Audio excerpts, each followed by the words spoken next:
అందరికీ నమస్కారం.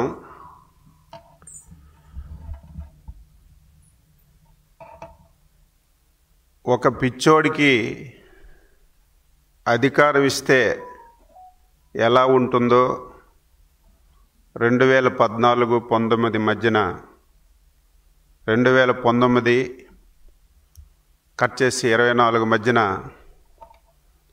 మనందరం చూసాం, అనుభవించాం. రాష్ట్రాన్ని కుక్కలు చింపినటువంటి విసిరాగ్గా మార్చాడు. ఇప్పుడు ఆ పిచ్చోడు ప్రతిపక్ష హోదా ఇమ్మని అడుగుతున్నాడు. అన్నట్టుగా మాట్లాడడం ప్రారంభించాడు. ఆయనకు అలవాటు అయిపోయింది. ఆంధ్రప్రదేశ్ రాష్ట్రంలో ఏమి జరుగుతుందో కనీసం తెలియలేనటువంటి పరిస్థితి. వారంలో ఒకరోజు రావడం, పూర్తిగా అబద్ధాలు మాట్లాడడం, మళ్ళీ బెంగళూరు వెళ్ళిపోవడం 16 మాసాలుగా ఆనవాయితీగా జరుగుతుంది. నిన్నను పాత్రికేయుల సమావేశం పెట్టాడు. నేను ఎప్పుడు చెప్తుంటాను, ఆయనకి సమాధానం చెప్పవలసినటువంటి అవసరం లేదు అని. కానీ ఆ పిచ్చోడు మాటలు కొంతమందైనా నమ్మి మళ్ళీ మోసపోతారనే ఉద్దేశంతోనే ఎప్పటికప్పుడు ఒక బాధ్యతాయుతమైనటువంటి ప్రభుత్వంగా ప్రజలకి వాస్తవాలు చెప్పవలసినటువంటి అవసరం ఉంది. అందుకే మేము తప్పనిసరి పరిస్థితిలో ఈ సమాధానం చెప్తున్నామని చెప్పి ఈ సందర్భంగా తెలియచేస్తున్నాను. నిన్న సమావేశంలో చూస్తే 2 విషయాలు ప్రధానంగా తీసుకున్నాడు. ఒకటి మెడికల్ కాలేజీలు, 2 రైతు సమస్యలు.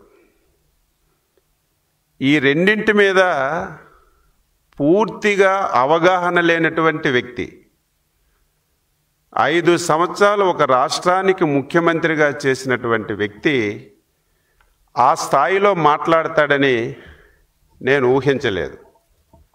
ప్రధానంగా రైతుల గురించి మాట్లాడారు. రైతుల గురించి మాట్లాడే నైతిక హక్కు నీకెక్కడుందని చెప్పి ఈ సందర్భంగా తెలియచేస్తున్నాను.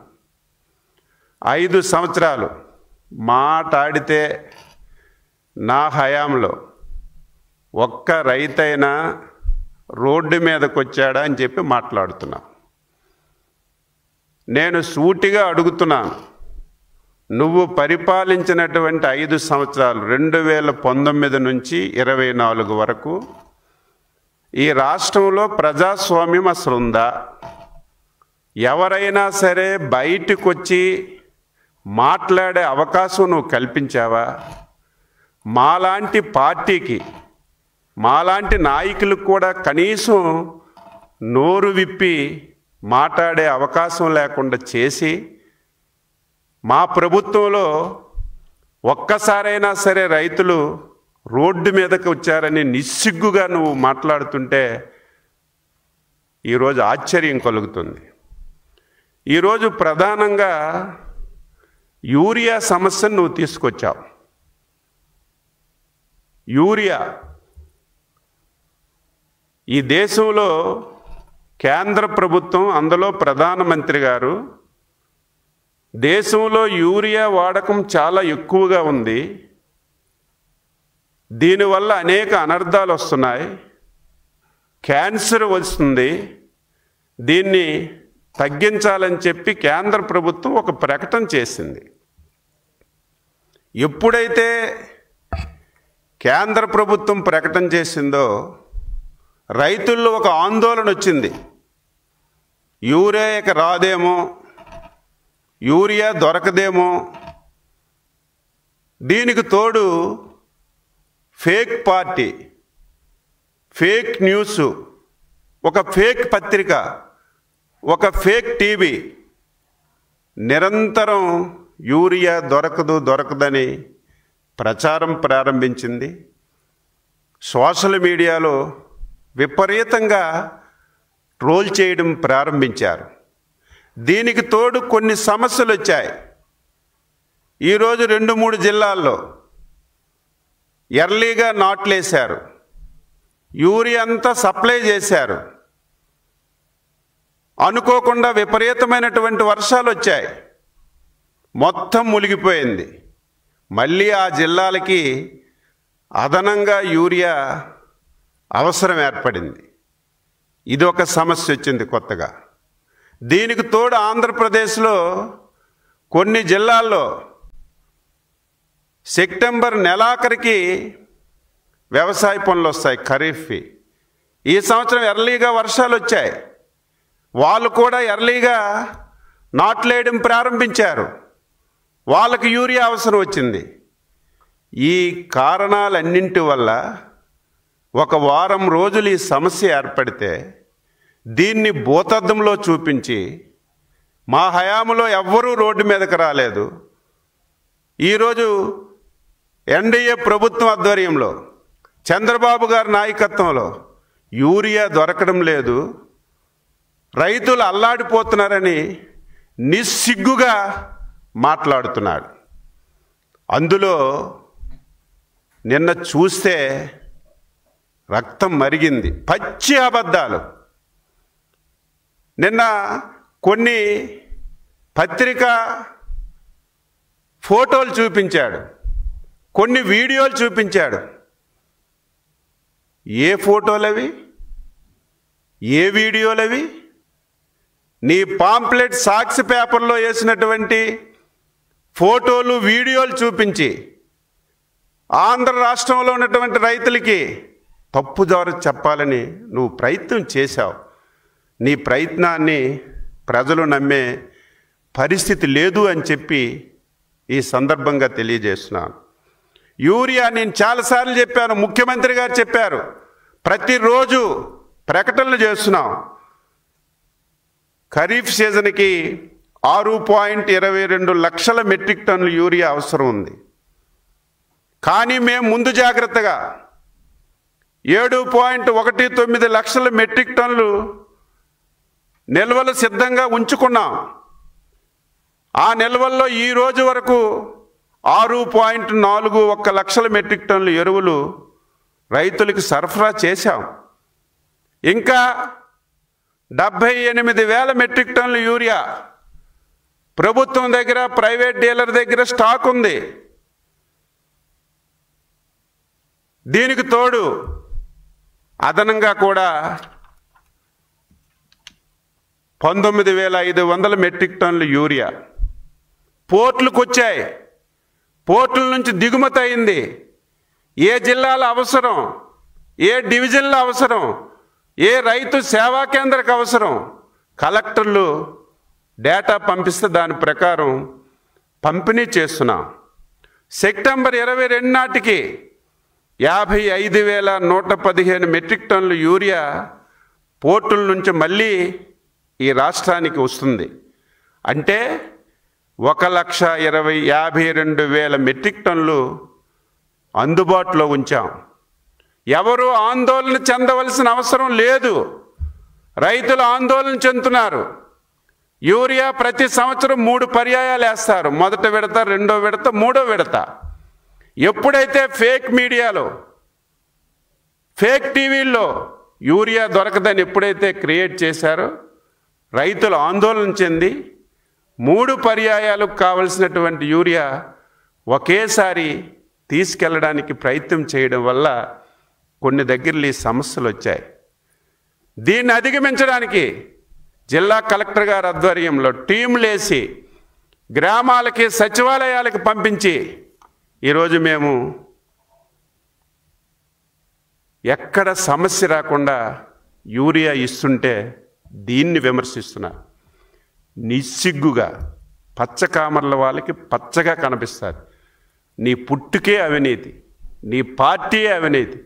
అధికారం లేనప్పుడు లక్షల కోట్లు, అధికారం వచ్చిన తర్వాత అధికారాన్ని ఉపయోగించుకొని రాష్ట్రాన్ని మొత్తం లూటీ చేసి ఈరోజు నీ అవినీతి అంతా బయటపడుతుంటే నిస్సిగ్గుగా యూరియా మీద 250 కోట్లు అవినీతి జరిగిందని నిస్సిగ్గుగా మాట్లాడుతుంటే నీకు ఆ పిచ్చుందని అందరికీ ఉందనుకుంటావా? రైతుకి ఇచ్చిన దాని మీద ఎవరైనా సరే తప్పు చేస్తారా, అవినీతి చేస్తారా అని చెప్పి ఈ సందర్భంగా తెలియజేస్తున్నా. ఎందుకు అవినీతి జరుగుతుంది? నువ్వు ఉండేటప్పుడు యూరియా 50% మార్కెట్ ద్వారా ఇచ్చేవాళ్ళు, 50% ప్రైవేట్ యాజమాన్యం ద్వారా ఇచ్చేవాళ్ళు. మేము వచ్చిన తర్వాత చంద్రబాబు నాయుడు గారి ఆధ్వర్యంలో ఎట్టి పరిస్థితుల్లో ప్రభుత్వం ద్వారా ఇవ్వాలి అని చెప్పి 70% మార్కెట్ ద్వారా అమ్ముతున్నాం, 30% ప్రైవేట్ డీలర్లకు ఇస్తుంటే అవినీతి జరిగింది. 300 బస్తా 500 ఇస్తున్నా నిస్సిగ్గుగా మాట్లాడుతున్నాం. ఎక్కడ కూడా రైతు సేవా కేంద్రంలో ఒక్క పైసా అదనంగా లేకుండా ఇస్తుంటే నిస్సిగ్గుగా నువ్వు యూరియాలో అవినీతి జరిగిపోయిందని మాట్లాడుతుంటే ఏమనాలో అర్థం కానటువంటి పరిస్థితి. నిన్ననే 2 పేపర్లో ఫోటోలు చూపించారు. ఆ 2 పేపర్లు కూడా దిక్కుమాలిన సాక్షి పేపర్. ముఖ్యమంత్రి గారి నియోజకవర్గంలో యూరియా ఇవ్వలేకపోతున్నారు, వ్యవసాయ శాఖ మంత్రి నియోజకవర్గంలో యూరియా ఇవ్వలేకపోతున్నారు, బావిలో పడి చనిపోవాలి. నీకిప్పటికే నీ అవినీతికి, నీ మోసానికి, నీ దగాకి 5 సంవత్సరాలు నువ్వు పాలించినటువంటి పాలనకి ప్రజలు విసికి వేసారి 11 కిలోమీటర్లు గొయ్యి తవ్వి నిన్ను, నీ పార్టీని బావిలో ఎప్పటికే పూడ్చినా సరే సిగ్గు లేకుండా, ఎగ్గు లేకుండా నువ్వు మాట్లాడుతున్నావు. వేరే పేపర్లో చూపించి మాట్లాడితే ఒక అర్థం ఉంటుంది. నీ పాంప్లెట్లో నువ్వే తప్పుడు ఫోటోలు తీయించి తప్పుడు సమాచారం రాసి ఈరోజు నువ్వు మాట్లాడుతుంటే నవ్వుకుంటున్నారు. నిన్న గుడిపల్లె నేను కలెక్టర్తో మాట్లాడాను, ఛాలెంజ్ చేస్తున్నాం, ఆ ఊరు వెళ్దాం. 666 బస్తాలు ఆ గ్రామానికి ఇచ్చారు. మొదటి రోజు సర్వర్ పని చేయకపోతే రెండో రోజు రమ్మని చెప్తే రెండో రోజు వచ్చారు. 400 మంది వచ్చారు. 15 నిమిషాల్లో లైన్లో ఉండి గుడిపల్లిలో ఎరువులు తీసుకుంటే నీ దిక్కుమాలిన పేపర్లో ఫోటో వేసి చంద్రబాబు నాయుడు గారు ముఖ్యమంత్రి గారు నియోజకవర్గంలో ఎరువులు దొరకలేదని నిస్సిగ్గుగా మాట్లాడుతుంటే ఏం ఆన్సర్ చేయాలి, ఏం మాట్లాడాలి? బాధ, ఆవేదన కలుగుతుంది. ప్రజలు అర్థం చేసుకోవాలి. సమస్య కొంత వచ్చింది, చెప్పాను కారణాల వల్ల. ఈ సమస్యను అధిగమించడానికి అన్ని ప్రయత్నం ఇప్పుడు స్ట్రీమ్ లైన్ అయింది. ఎక్కడా ఇబ్బందులు లేవు. అయినా సరే ప్రతిరోజు పేపర్లో, టీవీల్లో ఇదే పని.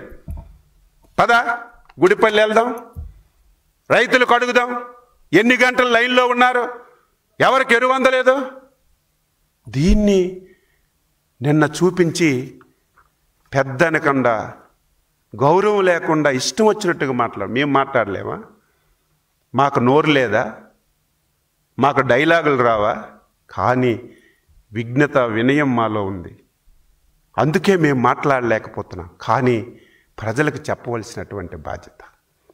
ఈరోజు నా నియోజకవర్గం టెక్కల్లో అచ్చెన్నాయుడు నియోజకవర్గంలో క్యూ ఎరువుల గురించి. పిచ్చోడా, ఎరువులు లేకపోతే ఎవడైనా క్యూలో ఉంటాడా? ఎరువులు లేకుండా క్యూలో ఎవడైనా ఉంటాడా? ఎరువు ఉంటే క్యూలో ఉండి ఎరువు తీసుకుంటాడు. ఆ రోజు టెక్కల్లో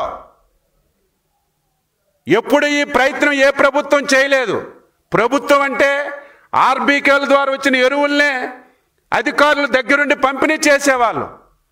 ప్రైవేట్లో ఎరువులు ఇష్టం వచ్చినట్టుగా అమ్ముకునేవాళ్ళు. ఈసారి ప్రైవేట్కి ఇచ్చిన ఎరువు కూడా పక్కదారి పట్టకూడదు, ఎక్కువ ధరకు అమ్మకూడదని ఆ రోజు టెక్కల్లో వైశ్యరాజు వెంకటరాజు అని షాప్. ఇది డేటు 23 ఆగస్టు. 23 ఆగస్టు నువ్వేదైతే ఫోటో తీసావో వైశ్యరాజు వెంకటరాజు షాప్ ఇది. ఈ షాపు దగ్గరికి మా ఆర్డీఓ మా ఏడి ఏవో అందరూ దగ్గరుండి రైతులకి అందరికీ క్యూలో పెట్టి 300 రూపాయల కంటే ఒక పైసా ఎక్కువ అమ్మకుండా 15 నిమిషాల్లో ఇవన్నీ ఎరువులు ఇప్పిస్తే వెంటనే వెళ్ళి ఫోటో. అప్పటికి ఆర్డీఓ అడిగారు, ఎందుకు ఫోటో తీస్తున్నావు, ఇక్కడ ఏం సమస్య ఉంది అంటే పరిగెత్తి పారిపోయి ఫోటో తీసేస్తే అచ్చెన్నాయుడు నియోజకవర్గంలో క్యూలో ఉన్నారని నిస్సిగ్గుగా మాట్లాడుతుంటే నీ దిక్కుమాలిన పేపర్లో వేసి ఏం సమాధానం చెప్పాలని చెప్పి అడుగుతున్నా. ఎప్పటికైనా సరే రైతులందరికీ కోరుతున్నాను, ఎవ్వరూ ఆందోళన చెందవలసినటువంటి అవసరం లేదు. సఫిషియెంట్గా ఎరువులు ఉన్నాయి, మీరు దయ ఉంచి ఎంత అవసరమో అంతే వాడండి. ఇచ్చే బాధ్యత మేము తీసుకుంటాం. కొంతమంది ఆందోళన చెంది రేపు రబీకి కూడా ఇప్పుడే తీసుకెళ్ళి నిల్వ చేసుకుంటున్నారు. తప్పు పట్టడం లేదు, వాళ్ళ ఆందోళనలు ఉంది, వాళ్ళకు కూడా కోరుతున్నాం. ఇక నుంచి ముఖ్యమంత్రి గారు స్పష్టంగా ఆదేశాలు ఇచ్చారు. ఈ రాష్ట్రానికి ఎన్ని ఎరువులు బస్తాలు వచ్చినా ఈకేవైసీ ద్వారా ఆధార్ అనుసంధానం చేసి ఎవరు వ్యవసాయం పెడతారో ఎంత క్వాంటిటీ ఇవ్వాలో అంతే ఇచ్చే బాధ్యతను రేపు రబీ నుంచి తీసుకుంటున్నాం. ముందే కేంద్ర ప్రభుత్వంతో మాట్లాడాం. రబీకి 9,50,000 మెట్రిక్ టన్నులు కేటాయించారు. అవన్నీ ముందే తెప్పించుకొని నిల్వ చేస్తాం. మీకు రేపు రబీ గురించి ఇప్పుడే మీరు తీసుకెళ్ళి కొంతమంది ఖరీఫ్ రైతులకు ఇబ్బంది పెట్టొద్దని రైతు సోదరులందరికీ ఈ సందర్భంగా కోరుతున్నాను. ఈరోజు ధరలు ఒప్పుకుంటున్నాం. నేను చాలాసార్లు చెప్పాను శాసనసభలో కూడా. వ్యవసాయ శాఖ మంత్రిగా ఒక పక్క ఆనందం ఉంది, ఒక పక్క బాధ కలుగుతుంది. ఆనందం ఏంటి? విపరీతంగా క్రాప్ వచ్చింది, విపరీతంగా దిగుబడి వచ్చింది, ఒక పక్క ఆనందం. కానీ కొన్ని కారణాలతో ధరలు తగ్గిపోతున్నాయి. దానికి ఏదో మన రాష్ట్ర ప్రభుత్వం కాదు, ఇంటర్నేషనల్ మార్కెట్స్ క్వాలిటీ ఎక్కడికైతే ఎక్స్పోర్ట్ చేస్తామో ఆ ప్రాంతంలో మనం పంపించినటువంటి పంట అదే ప్రాంతంలో పండిస్తున్నారు. దానివల్ల ధరలు తగ్గిపోతున్నాయి. మాట్లాడితే అంటారు మేము ఉన్నప్పుడు ఇంత ధర ఉండేదని, ఈరోజు తగ్గిపోయింది. ఆ రోజు ధర నీ కృషి వల్ల పెరగలేదు, ఆ రోజున్న పరిస్థితుల వల్ల ధర పెరిగింది. మిర్చి ఒకప్పుడు 22,000 ఉండేది, ఆ సంవత్సరం పరిస్థితుల వల్ల 22,000 అయింది. నువ్వు 5 సంవత్సరాలు ఉన్నావు కదా, ఎప్పుడు 12,000 ఉండేది, అప్పుడు ఎందుకు పెరగలేదు? ఉదాహరణకి ఈరోజు అమలాపురంలో కొబ్బరికాయ 2 రూపాయలు 3 రూపాయలు ఉండేది, ఈరోజు 25, 30, 35 రూపాయలు కొబ్బరికాయ పలుకుతుంది. అదేదో నా వల్లే 35 రూపాయలు అయ్యిందని నేను గొప్ప చెప్పడం లేదు. ఈరోజు కొన్ని దగ్గరలో క్రాప్ పడిపోయింది, మన క్రాప్కి డిమాండ్ వచ్చింది, వాల్యూ పెరిగింది, రేపు తగ్గిపోవచ్చు. అదేదో నేనే చేశానంటే అది కాదు. ఇది కూడా తెలియకుండా నిస్సిగ్గుగా ఈరోజు మాట్లాడుతున్నాడు. ఈరోజు అంటాడు నేను ఉండేటప్పుడు మార్కెట్ ఇంటర్వర్షన్ స్కీమ్ పెట్టా, 7,800 కేటాయించాడట, 3,000 ఖర్చు పెట్టాడట.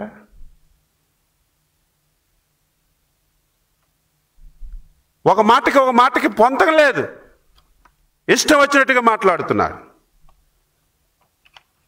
నేను ఛాలెంజ్ చేస్తున్నాను,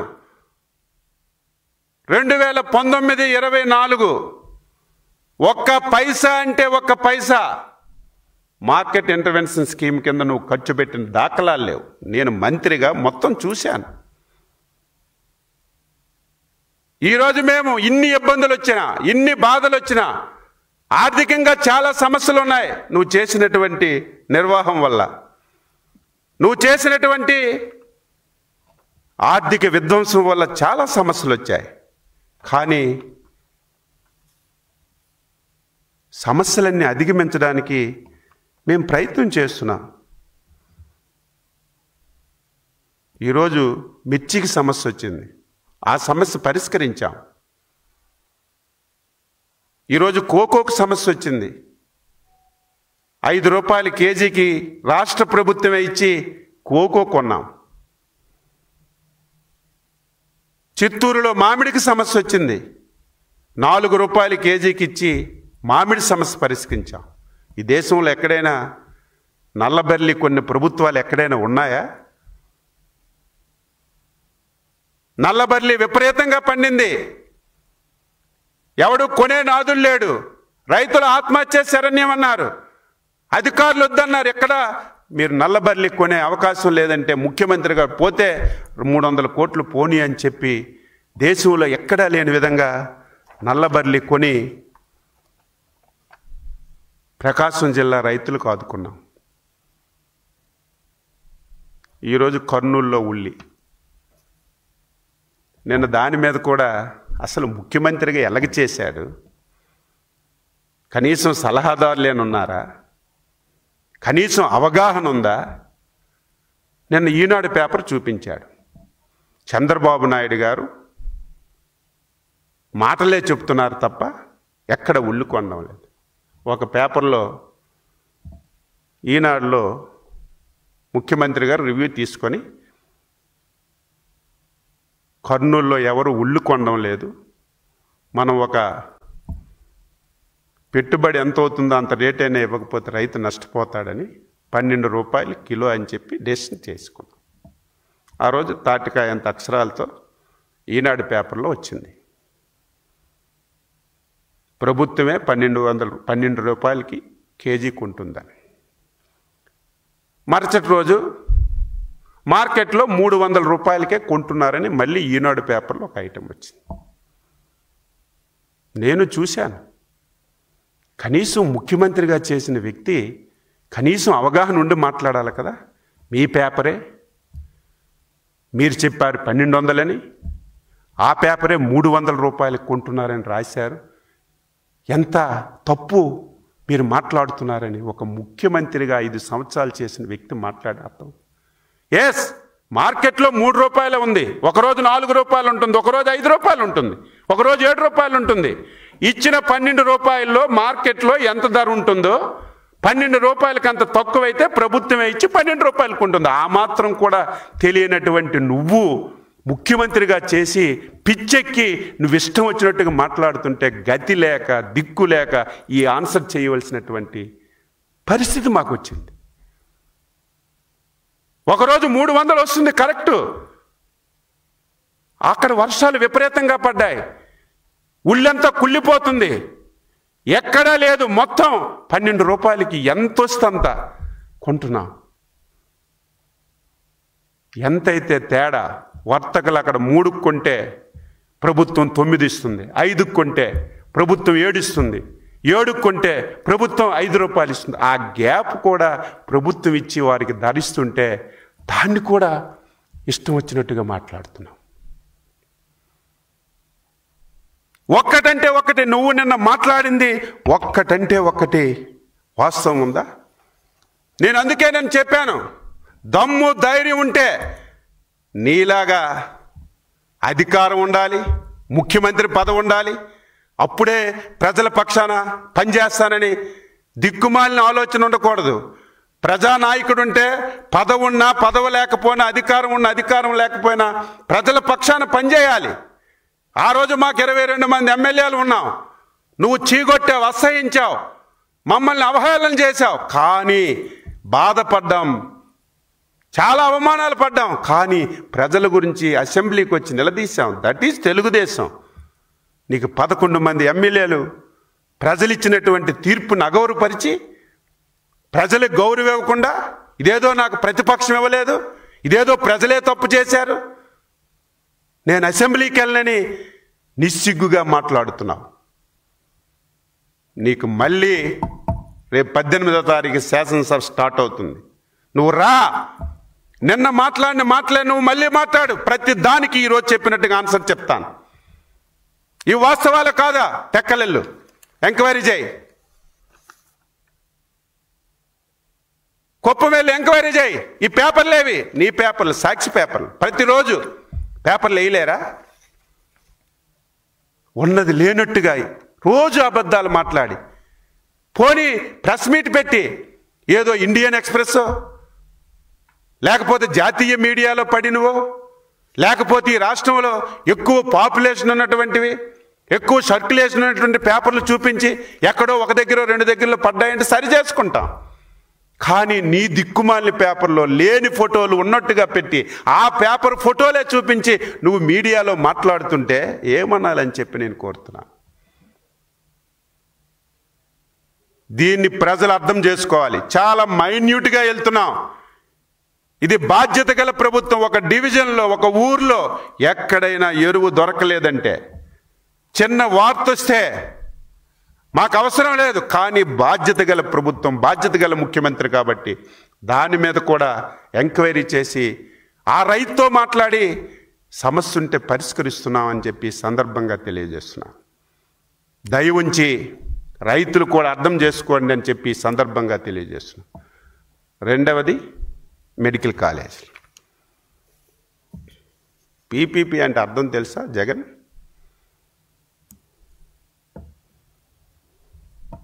నేను ఒక నాయకుడిగా ఉన్నాను, ఒక మంత్రిగా ఉన్నాను, నాకు నియోజకవర్గం డబ్బులు లేకుండా, నిధులు లేకుండా ఒక 100 పథకాలు పెట్టి ప్రతిదానికి కొబ్బరికాయ కొట్టి పునాదేశిస్తే అది అభివృద్ధి కాదు.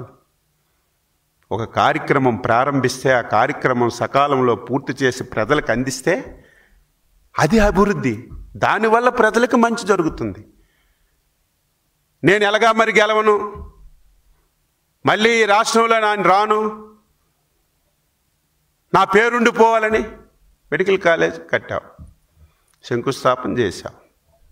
నేను కూడా చూశాను, పార్వతీపురం ఇన్ఛార్జ్ మంత్రి నేను వెళ్ళి చూశాను. ఈరోజు మా సవితమ్మ వెళ్ళింది, రేపు మా రామానాయుడు వెళ్తాడు. ఇదేది సీక్రెట్ కాదు, భూతద్దంలో ప్రతి ఒక్కరికి కనిపిస్తుంది. శాసనసభలో కూడా మీరు లేకపోతే శాసన మండలిలో డిస్కషన్ జరిగితే చెప్పాం, పలానా మెడికల్ కాలేజ్ 2% అవ్వలేదు, పలానా మెడికల్ కాలేజ్ 3% అవ్వలేదు, ఇంకా భూమిలోని పునాదులు ఉన్నాయి, ఇవి చెయ్యాలంటే ఎక్కడ డబ్బులు ఉన్నాయి, దీనికి ఒక ప్లాన్ ఉందా, ఇవి ఎప్పుడు జరుగుతాయి, ఇవి జరగాలి, ప్రజలకు ఉపయోగపడాలని పీపీపీ మోడల్ తీసుకొస్తే ఇది ఒక ఫ్యాషన్ అయిపోయింది. అధికారంలో ఉంటే రద్దు చేసేస్తామట. ఇదేంటి నీ రాజ్యాంగం అనుకుంటున్నావా? చట్టబద్ధంగా, న్యాయబద్ధంగా, ప్రజాస్వామ్యబద్ధంగా ఒక ప్రభుత్వం ఒక నిర్ణయం తీసుకుంటే రద్దు చేసేస్తానని చెప్పి భయపెట్టడం. జీవితంలో నువ్వు అధికారంలోకి వస్తావా? ఒకసారి తప్పు చేశారు ప్రజలు, 5 సంవత్సరాలు అనుభవించారు. మళ్ళీ నీకు అధికారం ఇచ్చే పరిస్థితి రాష్ట్రంలో ఉందా? ఎందుకు? పీపీపీ మోడల్లో 50% సీట్లు కన్వీనర్ కోటాలో ఉంటాయి, అది కూడా తెలీదా? మొత్తం భూములన్నీ అమ్మేస్తున్నారు. ఏ భూమి అమ్మడం లేదు, భూమి ప్రభుత్వం దగ్గరే ఉంటుంది, ప్రభుత్వం దగ్గరే భూమి ఉంటుంది. ఎవరైతే మెడికల్ కాలేజ్ తీసుకుంటారో వాళ్ళు మెడికల్ కాలేజ్ కట్టి రన్ చేస్తారు.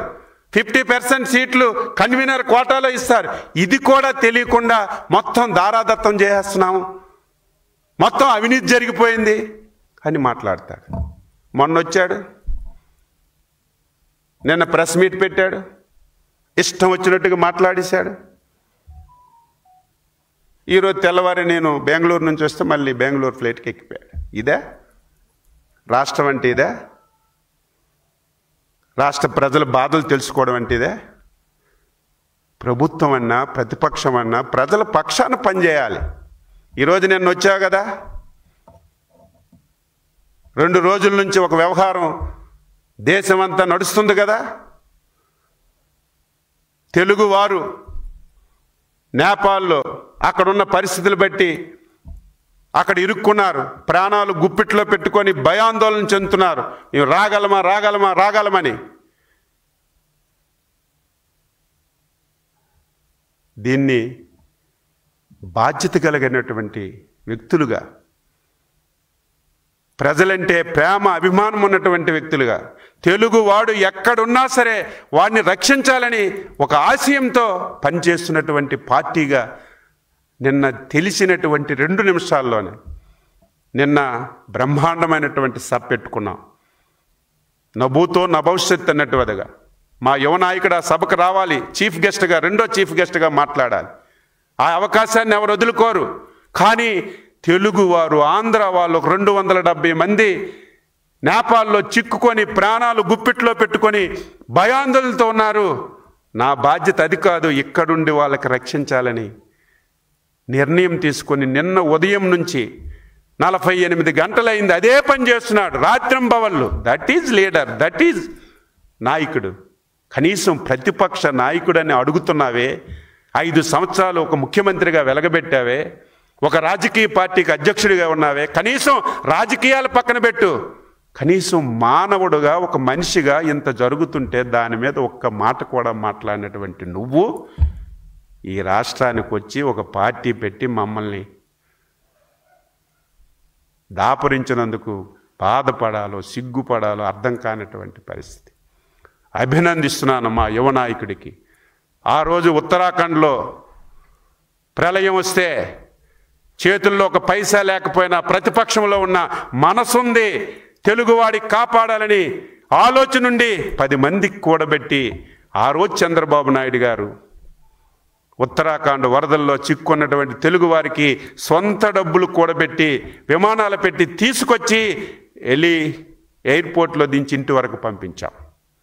దట్ ఈజ్ నాయకుడు. అధికారం ఉన్నా ప్రతిపక్షం ఉన్నా ప్రజల పక్షాన పనిచేసిన మళ్ళీ మా యువ నాయకుడు లోకేష్ బాబు మనస్ఫూర్తిగా అభినందిస్తున్నా. నిన్నటి నుంచి ఈ రోజు వరకు ప్రతి నిమిషం కేంద్ర ప్రభుత్వంతో, విదేశీ వ్యవహారాల్లో ఉన్నటువంటి నాయకులతో, అధికారులతో మాట్లాడి ఈరోజు 200 మందికి విమానం ఎక్కించి ఇంకో గంటో గడియకో తిరుపతిలో విశాఖపట్నంలో ల్యాండ్ అవుతున్నారు.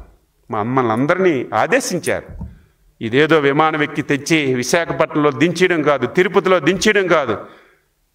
ఎన్డీఏ నాయకులందరూ వెళ్ళండి, స్వాగతం పలకండి, తీసుకురండి, వెహికల్స్ పెట్టండి, వాళ్ళ ఇంట్లో జాగ్రత్తగా దించండి అని మాకు ఆదేశించినటువంటి నాయకుడు మా లోకేష్. That is leader. నాకు అధికారం ఉంటే పని చేస్తాను, దోచుకుంటాను, నాకు ముఖ్యమంత్రి ఉంటే పని చేస్తాను, దోచుకుంటాననే వ్యక్తి ఇంకా ఈ రకంగా మన రాష్ట్రంలో ఉండడం మనం చేసుకున్నటువంటి దౌర్భాగ్యం అని చెప్పి సందర్భంగా తెలియజేస్తూ, ఈ ప్రభుత్వం రైతు ప్రభుత్వం. ఇప్పుడు నేను చెప్పాను, ఎవడికి బాధ వచ్చినా కష్టం వచ్చినా ఏ పంటకి తక్కువ రేటు వచ్చినా ఇమీడియట్గా ఎంటర్ అవుతున్నాం. ఈరోజు టమాటా రేటు తరిగిపోయింది, వెంటనే మేము టమాటా కొని రైతు బజార్ల ద్వారా అమ్మాం. నీ హయాంలో కూడా జరిగింది కదా. మామిడి పడిపోతే ఏం చేసావు? ఎక్కడైనా ఒక మామిడి కాయ కొన్నావా? ఇదే కర్నూలులో ఉల్లి 2 రూపాయలకు పడిపోతే ముఖ్యమంత్రిగా నువ్వు కనీసం ఒక్కరోజు రివ్యూ తీసుకొని ఏం జరుగుతుందో తెలుసుకోలేనటువంటి నువ్వు అనునిత్యం రైతు గురించి, అనునిత్యం ప్రజల గురించి పనిచేస్తున్నటువంటి ప్రభుత్వానికి నువ్వు అభినందించవలసింది పోయి ఈ రకంగా మాట్లాడడం చాలా దౌర్భాగ్యం అని చెప్పి సందర్భంగా తెలియజేస్తూ, ఎట్టి పరిస్థితిలో నీకు ఒకటే హెచ్చరిక చేస్తున్నాను. నువ్వు బాగా మదంతో ఉన్నావు, డబ్బు మదం, అవినీతి డబ్బు మదం. నేనేది మాట్లాడితే చెల్లుతుంది అనుకుంటున్నావు. ఇది రాచరికం కాదు, ప్రజాస్వామ్యం. ప్రజలు మంచిని గౌరవిస్తారు అని చెప్పి సందర్భంగా తెలియజేస్తూ, నిన్న నువ్వు మాట్లాడిన మమ్మల్ని బావిలో దూకమంటావు. నీ కనీసం మొన్న జరిగినటువంటి ఎన్నికల్లో కర్ర కాల్చి వాత పెట్టి 11 కిలోమీటర్లు గొయ్యి తవ్వి అందులో పెట్టి పూడ్చినా సరే నీకు సిగ్గు లేకుండా, కనీసం పరివర్తన లేకుండా, ఒక పెద్ద లేక మంచి లేక మాట్లాడుతున్నటువంటి నిన్ను ఏమనాలో అర్థం కావడం లేదు. ఇది ఎందుకు మాట మాటకి చెప్తున్నానంటే, ప్రజలకి తెలియాలి, వాస్తవాలన్నీ ప్రజలు తెలుసుకోవాలని సందర్భంగా తెలియజేస్తూ అందరికీ నమస్కరిస్తూ సెలవు తీసుకుంటాను. ఎక్కడైనా సరే సిస్టమేటిక్గా పులివెందులైనా లేకపోతే వాళ్ళ గ్రామంలైనా ఎక్కడైనా నేను ఆధారాలతో చెప్పాను. కొద్దిగా ఒక వారం రోజులు ఈ ప్రాబ్లం వచ్చింది, దానికి కారణాలు కూడా చెప్పాను. 2-3 జిల్లాల్లో విపరీతంగా వర్షాలు వచ్చి మొదటేసినటువంటి యూరియా అంతా పోయింది, మళ్ళీ కావాలని అడిగారు బఫర్ స్టాక్. కొన్ని జిల్లాల్లో ఎర్లీగా వచ్చింది, రైతుల్లో వీళ్ళే అభద్రతా భావం క్రియేట్ చేశారు. ఈ సోషల్ మీడియాలో, ఈ ఫేక్ మీడియాలో రైతులకు ఎరువులు దొరకదు, మీరు దొరికినట్టుగా పట్టుకెళ్ళి దాచుకోండి అంటే దానివల్ల కొంతవరకు ప్రాబ్లం వచ్చింది. ఇప్పుడు అంతా సరిచేసాం, సఫిషియెంట్ స్టాక్ ఉంది. ముఖ్యమంత్రి గారు మొన్నే మాట్లాడితే ఇంకొక 50,000 మెట్రిక్ టన్నులు నడ్డా గారు కూడా వెంటనే కేటాయించారు. ఎవరికి సమస్య ఉండదు. మా కలెక్టర్లు ఎవ్రీడే ప్రతి జిల్లాలో డైలీ ఎవరి కలెక్టర్ని ఓన్లీ ఎరువుల మీద పెడుతున్నారు. ప్రతి దగ్గర టీంలు వేసాం, అవుట్ రీచ్ ప్రోగ్రాం, ప్రతి ఊరికి వెళ్ళమన్నాం. రైతులకి ఎరువుల మీద ఎడ్యుకేట్ చేసి, యూరియా మీద ఎడ్యుకేట్ చేసి, యూరియా ఎంత వాడాలి, దీనివల్ల అనర్థాలు ఏంటని చేసి అందరికీ అందిస్తున్నామని చెప్పి ఈ సందర్భంగా తెలియజేస్తున్నాం.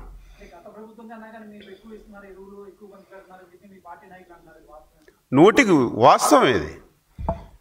గతంతో పోలిస్తే ఇప్పటికి ఈ సంవత్సరం ఖరీఫ్కి 1,20,000 మెట్రిక్ టన్నులు ఎక్స్ట్రా ఇచ్చాం ఈ టైంలో, ఈ టిప్పుకి. ఇదేదో దాపరికం కాదు, అవినీతి అంటున్నారు. ఈరోజు మీరు అవినీతి చేశారు, 50% ప్రైవేట్ మార్కెట్లో మీరు అవినీతి చేశారు. మేము బాధ్యత గల ప్రభుత్వం కాబట్టి 70% రైతు సేవా కేంద్రాల్లో ఇస్తున్నాం. ఈరోజు ప్రైవేట్లకు ఇచ్చినటువంటి ఎరువులు కూడా మన కంట్రోల్లో పెట్టుకున్నాం. ప్రతి షాపు దగ్గర జిల్లా కలెక్టర్, ఒక అగ్రికల్చర్ ఆఫీసర్కి, ఒక రెవెన్యూ ఆఫీసర్కి పెట్టి ఎంత స్టాక్ ఉంది, ఎంత రేటు, 300 రూపాయలకు ఒక పైసా కూడా. ఇక్కడ 267, అక్కడ 300. ఎందుకంటే మన రైతు సేవా కేంద్రంకి వచ్చిన దానికి ట్రాన్స్పోర్ట్ మనం పెడతాం, ప్రైవేటు వాళ్ళు ట్రాన్స్పోర్ట్ పెడతారు. కాబట్టి రైల్వే వ్యాగన్ నుంచి మళ్ళీ షాపుకి, షాపు నుంచి రిటైల్కి పంచాలి. కాబట్టి ఆ 20 రూపాయలు 30 రూపాయలు ట్రాన్స్పోర్ట్ ఛార్జీలు వేసి 300 రూపాయలకు ఒక పైసా పెంచకుండా మేమే అధికారులకు పెట్టి పంపిణీ ఇంత పారదర్శకంగా చేస్తుంటే సిగ్గు లేకుండా ఏదైనా మాట్లాడేస్తారు. 200 కోట్ల అవినీతట. ఇంత దారుణంగా మాట్లాడుతుంటే చాలా బాధ కలుగుతుంది. అదే నేను అంటున్నాను. బాధ్యత కలిగినటువంటి వ్యక్తిగా, 5 సంవత్సరాలు ఈ రాష్ట్రాన్ని ముఖ్యమంత్రి చేసిన వ్యక్తిగా, కనీసం ఎక్కడైనా సరే కేంద్ర ప్రభుత్వానికో రాష్ట్ర ప్రభుత్వానికి ఒక లేఖ రాసి మన తెలుగు వాళ్ళు, ఆంధ్ర వాళ్ళు అక్కడ చిక్కుకున్నారు, బాధపడుతున్నారు, మీ అధికారాన్ని ఉపయోగించి తీసుకురండి నువ్వు ఎలాగా చెయ్యలేవు. కనీసం ఒక మాట కూడా చెప్పడానికి నోరు రానటువంటి నువ్వు ఈ రాష్ట్రంలో రాజకీయాలు చేసి ఒక పార్టీ పెట్టి మా మీదకి వచ్చావంటే ఏమనాలి? మా కర్మ, ఈ రాష్ట్రం చేసుకున్నటువంటి కర్మ అనుకోవడం తప్ప ఇంకొకటి లేదు. Okay, thank you.